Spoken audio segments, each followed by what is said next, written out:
ఈ కోటొక్కలింగం చూస్తానికి ఎక్కడి నుంచి వచ్చారు మీరు? నేను విశాఖపట్నం నుంచి వచ్చానండి. నేను రిటైర్డ్ హెడ్ మాస్టర్ని. నాకు బాబా గారితో అనుబంధం. బాబా గారు ఒకసారి విశాఖపట్నంలో రుద్రాభిషేకం చేశారు శివుడికి. ఆ రుద్రాభిషేకం చూసి ఇన్స్పైర్ అయ్యి నేను వచ్చి బాబా గారి దర్శనం చేసుకోవడం జరిగింది. ఆయన మానవతావాదం కానీ ఆయన సేవా తత్పరత కానీ నన్ను ఆకర్షించాయి. అప్పటి నుంచి ఆయన్ని వీలైనప్పుడల్లా దర్శనం చేసుకుంటా ఉన్నప్పుడు ఈ కోటి ఒక్క లింగాల గుడిని సంకల్పం చేసినప్పుడు కూడా ఆయన్ని కలవడం జరిగింది. ఆయన మా వంతు బాధ్యతను నిర్వర్తించమని ఆదేశించారు. అది నిర్వర్తించాము. అప్పటి నుంచి ఈ గుడిలో ఏ కార్యక్రమం జరిగినా నాకు ఒక చిన్న సమాచారం వచ్చేది. ఈ గుడి అనేది మన స్టేట్కి, ఆంధ్రప్రదేశ్కి తలమానికంగా నిలిచి ఎంతోమందికి అత్యద్భుత అనుభవాలను ఇస్తుంది. ఇక్కడ నిలబడితే ఒక శక్తి ఏదో మన వైపు వస్తున్నట్టుగా అనిపిస్తుందండి. ఇక్కడ చూస్తే నాకున్న అనుభవంతో ప్రతి అడుగు, ప్రతి అంగుళం కూడా ఏదో చెప్తున్నట్టు అనిపిస్తుంది. దీంతోపాటు బాబాగారు అందరికీ అందుబాటుతో స్ఫటికలింగాలను ఏర్పరిచారు. మనం స్వయంగా అభిషేకం చేసుకోవచ్చు. అదేవిధంగా శ్రీచక్ర లింగాలను ఏర్పరిచారు. మనం స్వయంగా అభిషేకం చేసుకోవచ్చు. దీనికి ముందుగానే ఆయన మరకతలింగం ఒకటి పెట్టారు. దాని మీద మేమందరం కూడా చాలాసార్లు వచ్చి 108 ప్రదక్షిణాలు చేసి మా చేతులతో అభిషేకాలు చేసేవాళ్ళం. ఆ శక్తి అంతా కూడా మమ్మల్ని ఇటువైపు లాక్కొచ్చిందండి. మేము మా జీవితకాలం అంతా కూడా ఈ గుడితో అనుబంధాన్ని కలిగి ఉంటాం బాబా గారి మాటల్లో.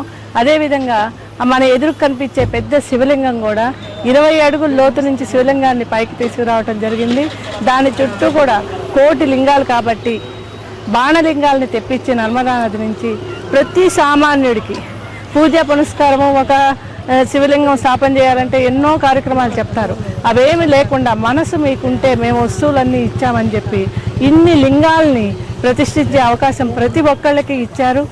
ఓం నమః శివాయ. ఓం నమః శివాయ.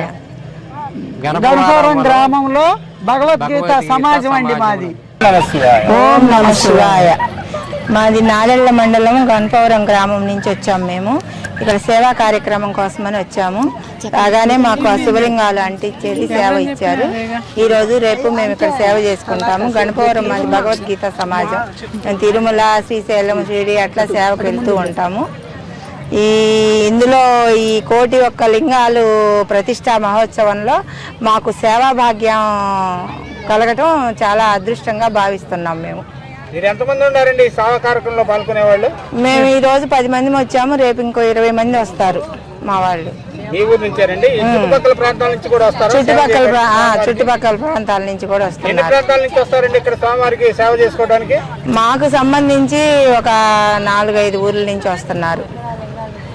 ఈ చుట్టుపక్కల గ్రామాలు, ఎక్కువ గ్రామాల నుంచే సేవకు వస్తున్నారు, సేవ చేసుకొని వెళ్తున్నారు. హర మహాదేవ, శంభు శంకర. శివభక్తాదులకి మరియు ఏమవరం గ్రామ ప్రజలకి,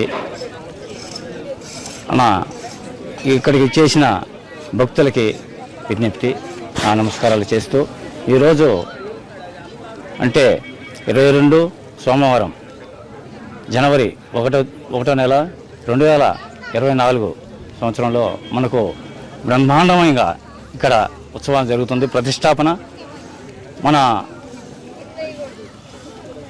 అయోధ్యలో రామయ్య తండ్రి ఏ విధంగా అక్కడ ప్రాణప్రతిష్ఠ చేయించుకుంటున్నారో అదే విధంగా ఈ శివయ్య స్వామి కూడా మన వేమవరం గ్రామంలో